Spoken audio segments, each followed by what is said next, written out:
Seorang pria di Korea Selatan jatuh cinta dan memiliki kekasih seorang saman atau biasa kita panggil dukun. Sebelum jadi menikah, pria itu tiba-tiba menghilang dan ditemukan dalam keadaan sudah tidak bernyawa di dalam kamar apartemen. Ingin tahu apa yang sebenarnya terjadi? Mari kita langsung saja masuk ke pokok pembahasan video ini.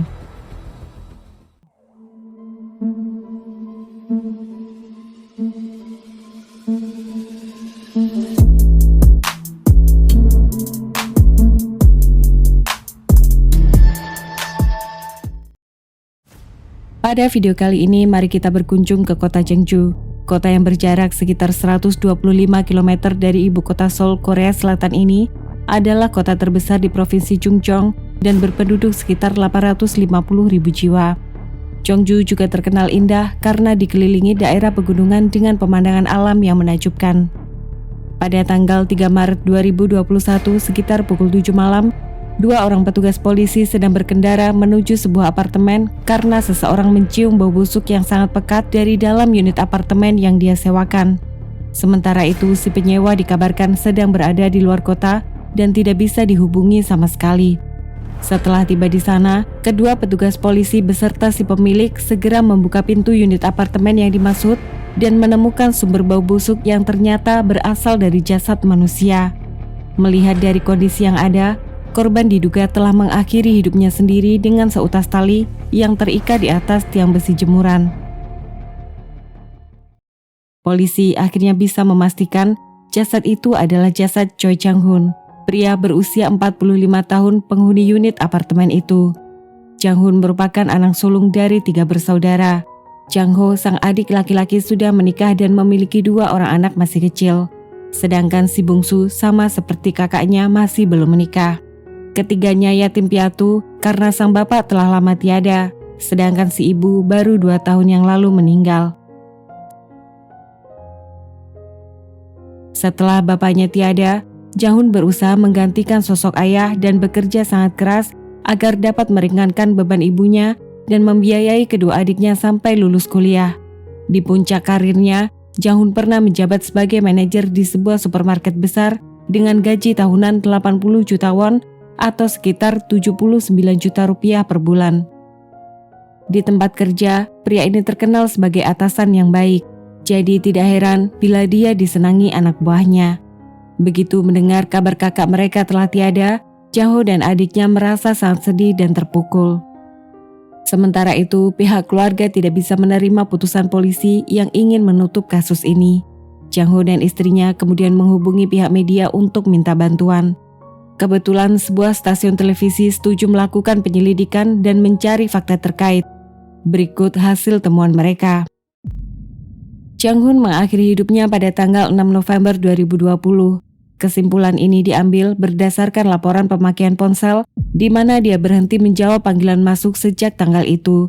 Baterai ponselnya lalu bertahan selama 3 hari sampai kehabisan daya dan tidak aktif pada tanggal 9 November tepat pada pukul 9:23 pagi. Bukti yang lain didapat dari pemakaian kartu kredit di mana transaksi terakhir terjadi pada tanggal yang sama. Pihak stasiun televisi juga menemukan beberapa kejadian janggal sampai dengan jasad Jang-hoon ditemukan. Kejanggalan pertama adalah Jang-hoon ternyata pernah membeli sebuah Mercedes-Benz baru. Padahal setahu adiknya, Jang-hoon bukan tipe suka pamer dan selalu mengendarai mobil keluaran Korea. Sekarang yang membuat orang bingung, mengapa tidak ada seorang pun pernah melihatnya mengendarai mobil Mercedes-Benz baru itu.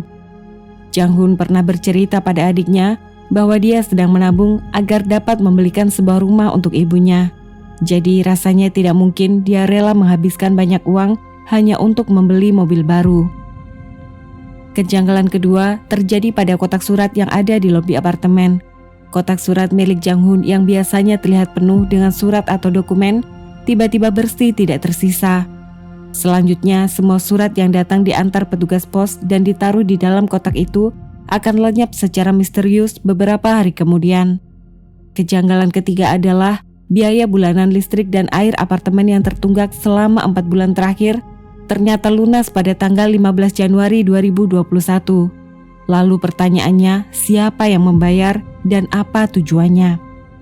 Kejanggalan keempat adalah kehadiran seorang perempuan misterius di lokasi apartemen. Saat malam hari jasad Jang Hun ditemukan dan para petugas polisi masih berada di sana, seorang perempuan tidak dikenal tiba-tiba datang mengambil semua surat dan dokumen dari kotak surat. Pemilik apartemen yang kebetulan sedang berdiri dekat sana sempat bertanya mengapa dia mengambil surat milik orang lain. Perempuan itu menjawab dengan gugup bahwa dia hanya orang suruhan. Kemudian ketika ditanya siapa yang menyuruh, perempuan itu tidak berkata apa-apa dan segera pergi dari sana. Setelah mencari beberapa lama, pihak stasiun televisi berhasil menemukan identitas perempuan misterius itu yang ternyata bermarga Park. Saat menemui putri dan menantunya, keduanya mengaku ibu mereka adalah seorang pengikut fanatik ajaran Samanisme dan pergi meninggalkan keluarga hanya untuk menjadi murid seorang saman. Sebelum lanjut, mari kita membahas sedikit apa yang dimaksud dengan ajaran Samanisme. Samanisme adalah kepercayaan asli rakyat Korea, gabungan dari berbagai kepercayaan seperti agama Buddha dan Taoisme, di mana para pengikutnya melakukan pemujaan pada dewa, makhluk gaib, dan roh manusia yang telah meninggal. Seorang saman atau biasa kita panggil dukun, dipercaya dapat memanggil arwah dan mampu berkomunikasi dengan roh atau makhluk halus. Oleh karena itu, para saman sering dimintai tolong untuk mengusir roh jahat, mendatangkan keberuntungan, meramal masa depan, dan menyembuhkan berbagai penyakit. Dalam setiap upacara, para saman biasanya akan bernyanyi dan menari dengan memakai pakaian tradisional Korea.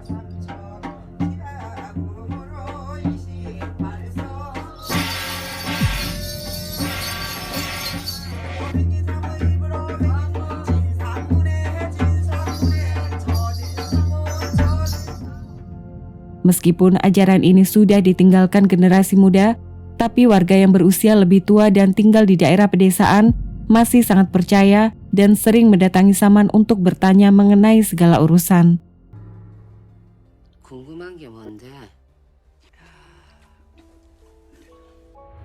Pada tahun 2019 saat ibunya meninggal dunia, Jang Hun mendatangi seorang saman bernama Lim Dongja.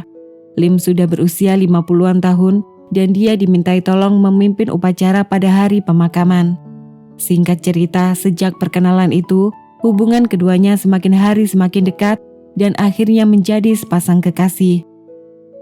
Setelah bersama dengan Lim, Jang Hun merasa sangat bahagia.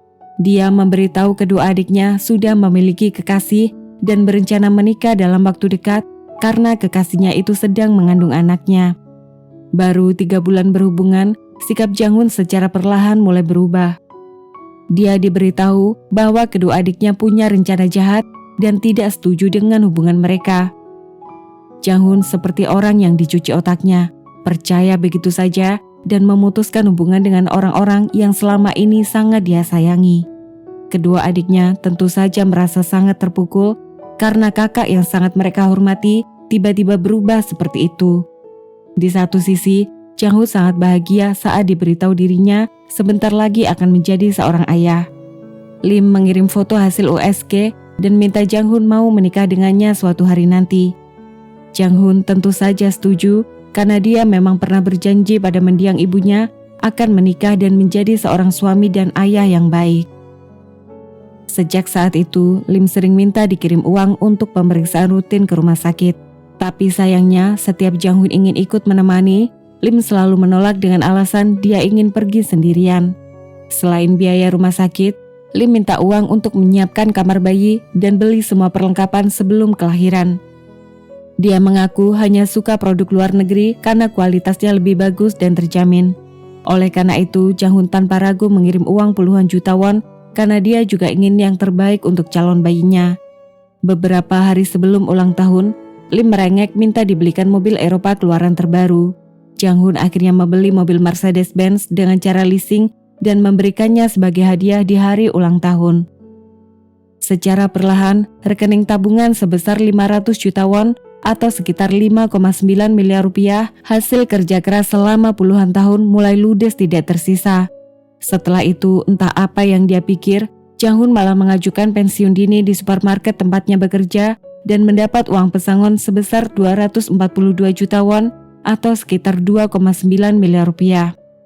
Dalam waktu singkat, semua uang pesangon itu juga habis diberikan pada kekasihnya yang tercinta. Setelah uang tabungannya menipis, Jang Hun mulai hidup sangat hemat. Terkadang dia hanya makan sekali sehari dan memutuskan pindah ke sebuah apartemen tipe studio seluas 15 meter persegi dengan biaya sewa relatif terjangkau, yaitu hanya sekitar 300.000 won atau setara 3,5 juta rupiah per bulan. Seperti bisa ditebak, setelah pengiriman uang berhenti, sikap Lim secara perlahan mulai berubah. Dia semakin sulit dihubungi dan sangat susah diajak bertemu. Pesan-pesan singkat yang masuk pun mulai jarang dibalas. Padahal Jang Hun saat itu sudah tidak punya uang sama sekali dan bertahan hidup dengan mengandalkan pinjaman. Keadaan semakin parah ketika Jang Hun juga tidak mampu membayar biaya sewa dan listrik apartemen. Terkadang saat belum punya uang, dia memilih pulang larut malam agar tidak usah bertemu dengan si pemilik. Sedangkan Lim yang dimintai tolong seperti tidak peduli dan hanya mengirim uang ketika kekasihnya hampir diusir dari sana. Segala masalah ini memang cukup berat, tapi tidak sebanding ketika Jang Hun tahu kekasihnya ternyata tidak hamil sama sekali. Kali ini dia benar-benar sangat terpuruk dan hatinya hancur berkeping-keping. Harapan bisa menikah, memiliki keluarga dan menjadi seorang ayah, sepertinya hanya tinggal harapan dan tidak pernah akan terwujud. Jang Hun berusaha sabar dan bertanya pada kekasihnya mengapa harus berbohong. Apakah dia benar-benar cinta padanya? Tapi yang menjadi masalah setiap kali ditanya, Lim tidak memberikan penjelasan apa-apa. Dia bahkan mulai tidak menjawab panggilan telepon yang masuk atau membalas pesan yang dikirim untuknya. Setelah coba menghubungi beberapa lama tanpa hasil, Jang Hun mulai merasa dirinya dipermainkan, tapi sebagian besar hatinya masih berharap ada penjelasan dari semua ini. Berikut pesan singkat yang dia kirim pada kekasihnya. Kenapa hidupku begitu menderita? Kamu hanya bisa marah padaku. Tapi apakah pernah kamu berpikir, mengapa aku harus hidup susah seperti ini? Aku mengorbankan semua yang aku miliki hanya untukmu. Seperti orang bodoh, aku tidak meninggalkan apa-apa untuk diriku sendiri.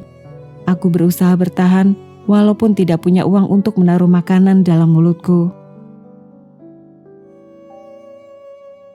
Sayang, aku sudah tidak kuat lagi bertahan. Bisakah kamu datang hari ini? Aku sangat rindu padamu. Pesan singkat tersebut adalah pesan terakhir yang dia kirim. Setelah menunggu tanpa ada balasan, Jang Hun merasa tidak ada jalan keluar lagi baginya. Dia lalu mengambil seutas tali dan mengakhiri hidupnya sendiri. Sementara itu, Lim sepertinya tahu kalau kekasihnya telah meninggal dunia.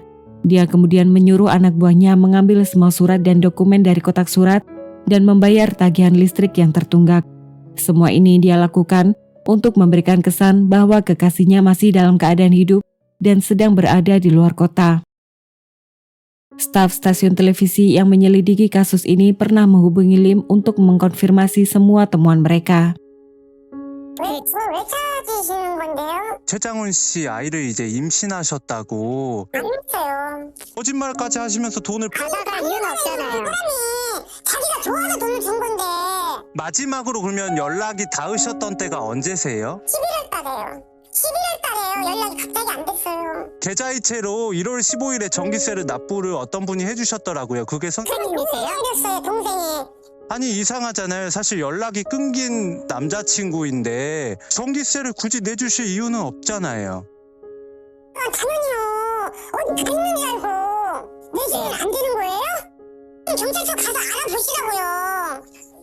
다 써있으니까요. 선생님께서는 최장훈 씨 죽음에 지금 책임이 없다고 지금 말씀하시는 건가요? 네. 저도 제가 죽으라고 한 것도 아니잖아요.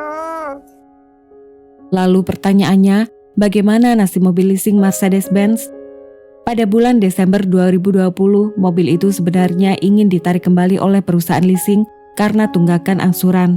Setelah melakukan pelacakan beberapa lama, mereka akhirnya berhasil menemukan keberadaan mobil di tempat kediaman Lim. Lim mengaku kekasihnya sedang dirawat di rumah sakit.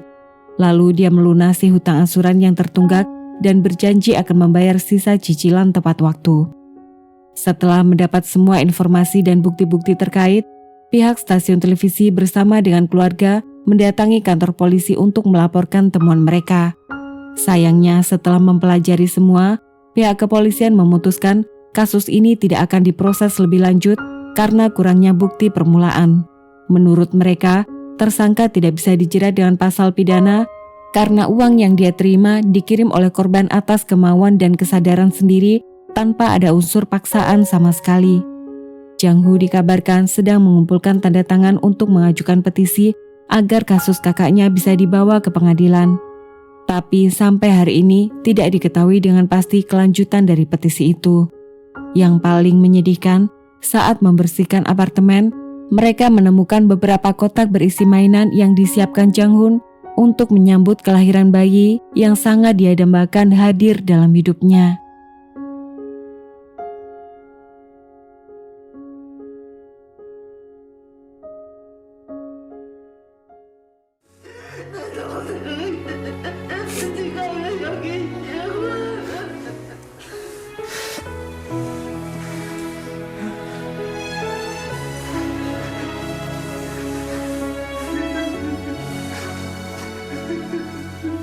Oke everyone, sampai di sini dulu cerita dari kasus ini. Semoga kita bisa menarik pelajaran dari kisah ini. Terima kasih sudah menonton, and see you on the next one.